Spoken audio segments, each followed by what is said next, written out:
singing how marvelous, how wonderful, and my song shall ever be. How marvelous, how wonderful is my Savior's love. The name of my publishing company for 20 some odd years has been Homegirl Music, and that's really who I am. I'm a homegirl. I wrote my first song at the age of 9. I recorded my first record at the age of 15. I started performing officially when I was 3 years old at the Southern Baptist church that I grew up in. I would say that my dad really was the first influence musically on me as a little girl, and all of the gospel music, the great old gospel singers like Mahalia Jackson with the Billy Graham Crusades, because that was constantly in our home. That culmination of gospel and rootsy rock and blues kind of made me who I am as a singer, and that's what I brought forth with me now into helping other people and into understanding who they are as artists. So it's not just about making records, it's about making differences in people's hearts.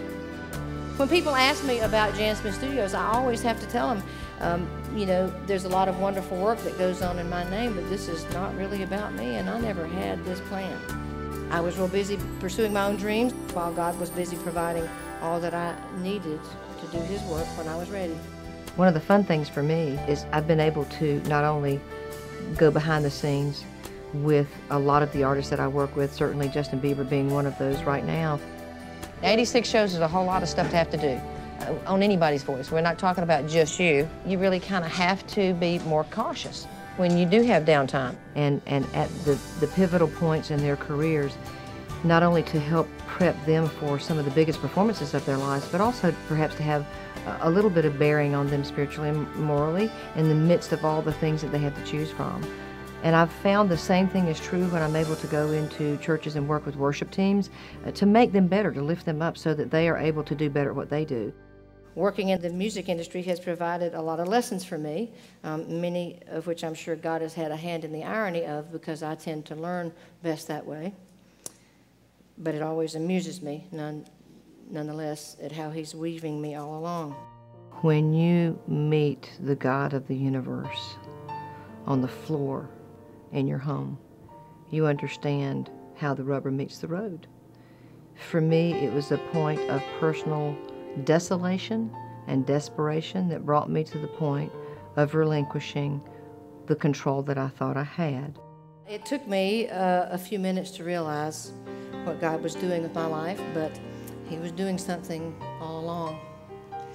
Still is, and I'm just thankful that I finally figured out this much so that I can participate with Him for whatever He has next. There's a Bible verse, Psalms 46:10, that says, "Be still and know that I am God." Not I am God, not anybody else is God, not music is God, not who you think you are is God, but that God is God. And I've decided to bring that into fruition, not only in my life, but in the ministry that I'm pursuing around a book that I've written called Run the Other Way, which is a collection of vignettes having to do with an adulterous relationship and a life lived without restraint. The sin of that and rooting it out of my life and how ugly that really was and can be, and also God's great redemption on the other side of that. It was there that my world began to crumble. Not fast, mind you, and not at first, but crumble just the same.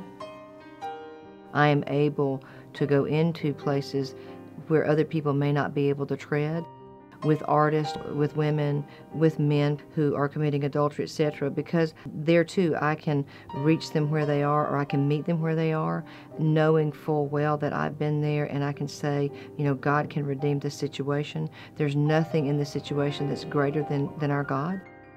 But what does infidelity really look like? Nowadays it's pretty easy to see. It's everywhere.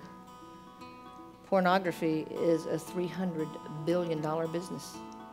You can cheat on your spouse at home in the next room on your computer.